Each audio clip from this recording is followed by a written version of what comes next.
जब मानव सभ्यता की शुरुआत हुई थी और जैसे जैसे मानव ने विकास किया था तो उस समय का जो हमारे पास में लिटरेरी सोर्सेस हमारे पास में उपलब्ध नहीं है, तो उस समय का जो काल है हम लोग उसको एंशिएंट हिस्ट्री में डिनोट करते हैं या मानते हैं। फिर धीरे धीरे जैसे जैसे मनुष्य ने तरक्की करी और मनुष्य ने लिखना सीखा और फिर जैसे जैसे जो व्यक्ति ताकतवर होता था वो अपना साम्राज्य स्थापित करता जाता था, तो उस पीरियड को हम लोगों ने जैसे जैसे उसको हमने मिडिवल पीरियड माना। अब 8th क्लास में हम लोग पढ़ रहे हैं मॉडर्न हिस्ट्री। अब मॉडर्न हिस्ट्री को हम लोग कहाँ से हम मानते हैं कि मॉडर्न हिस्ट्री यहाँ से शुरुआत हुई है मॉडर्न हिस्ट्री को, तो मॉडर्न हिस्ट्री को जो हमारे हिस्टोरियंस हैं एक तरह से उसको कॉलोनियल पीरियड भी मानते हैं।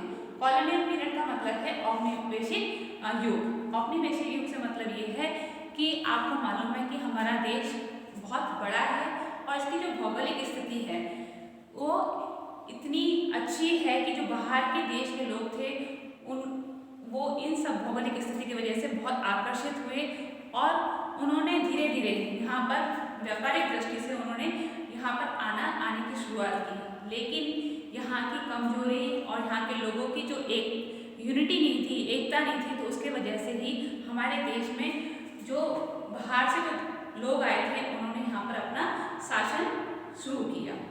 इसीलिए जो हमारा मॉडर्न पीरियड है वो हमारा मॉडर्न पीरियड को हम लोग कॉलोनियल पीरियड के नाम से भी जानते हैं, जिस समय ब्रिटिश ने यानी कि अंग्रेजों ने हमारे देश पर हुकूमत शुरू करना स्टार्ट किया था। उस शासनकाल को हम लोग मॉडर्न पीरियड या कॉलोनियल पीरियड के नाम से भी जानते हैं। क्यों इसको कॉलोनियल पीरियड भी क्यों कहा जाता है? Because India become a colony of the British. एक तरह से इंडिया हमारा देश किसकी कॉलोनी बन गया था?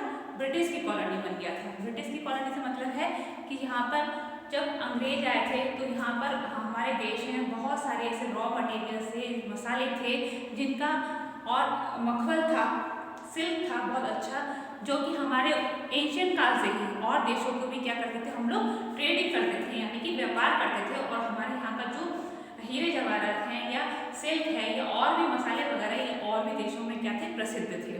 तो लोग उसकी वजह से ही यहाँ पर आकर्षित हुए थे, इन्फ्लुएंस हुए थे और ऐसे ही ब्रिटिश ने भी यहाँ पर आना शुरू किया था एज ए ट्रेडर के हिसाब से, व्यापारी के हिसाब से वो यहाँ आए थे और धीरे धीरे उन्होंने यहाँ पर पूरे देश पे ही अपना शासन कर लिया था और हमारे देश को उन्होंने एक तरह से क्या बना ली थी? यहाँ पर कॉलोनी बना ली थी। इसीलिए इसको हम लोग कॉलोनियल पीरियड भी कहते हैं।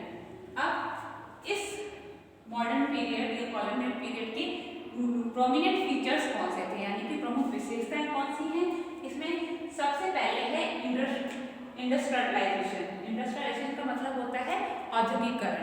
दूसरा है औद्योगिकरण का मतलब है कि जैसे जैसे उद्योगों का निर्माण हुआ यानी कि इंडस्ट्री लगाई गई, तो ये अंग्रेजों ने आके ही इसकी शुरुआत की थी। इसलिए मॉडर्न पीरियड में कॉलोनियल पीरियड में इंडस्ट्रियलाइजेशन हुआ था अधिक, और जब इंडस्ट्री लगेगी तो वहाँ से ही क्या हुआ था? अर्बनाइजेशन हुआ था। अर्बनाइजेशन का मतलब होता है शहरीकरण। आपको मालूम है कि हमारा देश जो है वो गाँवों का देश है, यानी कि यहाँ पर अधिकतर जो जनसंख्या निवास करती है वो कहाँ निवास करती है? गाँव में निवास करती है। लेकिन इंडस्ट्रियल के वजह से यानी कि इंडस्ट्री के लगने की वजह से, उद्योगों के निर्माण की वजह से ही यहाँ अर्बनाइजेशन शुरू हुआ यानी कि शहरीकरण शुरू हुआ। यानी आपको मालूम है जहाँ पर उद्योग होते हैं उसके आसपास काफ़ी डेवलपमेंट होते हैं कि अब उद्योग होंगे तो ऑफिस भी होंगे, रहने के लिए जगह भी होगी, लाइट वगैरह की व्यवस्था होगी, पानी की व्यवस्था होगी। तो आपको मालूम है गाँव और शहरों में क्या अंतर होता है कि शहरों में सारी चीज़ें बड़ी व्यवस्थित होती हैं, तो उसी को हम लोग क्या कहते हैं? अर्बनाइजेशन कहते हैं। तीसरा था कॉलोनाइजेशन। कॉलोनाइजेशन से मतलब मैंने आपको समझा दिया है, यानी कि जो भी ताकतवर देश कमजोर देश पर अपना एक तरह से कब्जा जमा लेता है, शासन कर लेता है, तो उसी को हम लोग क्या कहते हैं? कॉलोनाइजेशन कहते हैं या औपनिवेशिक कहते हैं।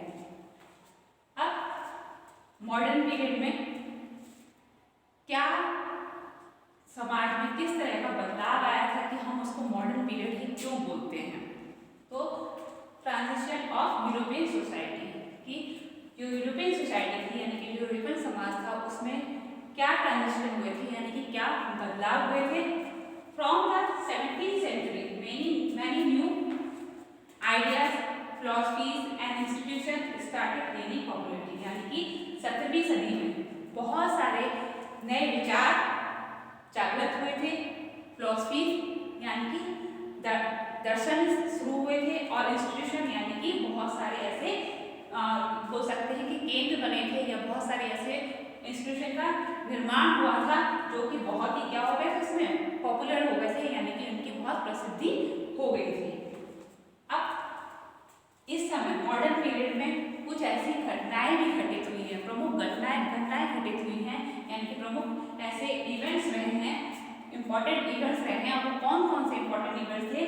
सबसे पहले जो है अमेरिकन वॉर ऑफ इंडिपेंडेंस, यानी कि इस समय ही अमेरिका ने अपने आप को स्वतंत्र करने के लिए क्या किया था? युद्ध लड़ा था। दूसरा है फ्रेंच रेवोल्यूशन। फ्रेंच रेवोल्यूशन का मतलब है फ्रांसीसी क्रांति भी मॉडर्न पीरियड में ही इंक्लूड होती है।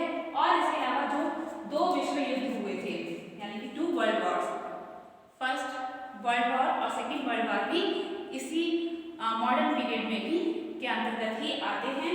और इसके अलावा formation of Italy and Germany, यानी कि इटली और जर्मनी का जो फॉर्मेशन है, निर्माण, यानी कि इनकी स्थापना भी मॉडर्न पीरियड में ही हुई थी।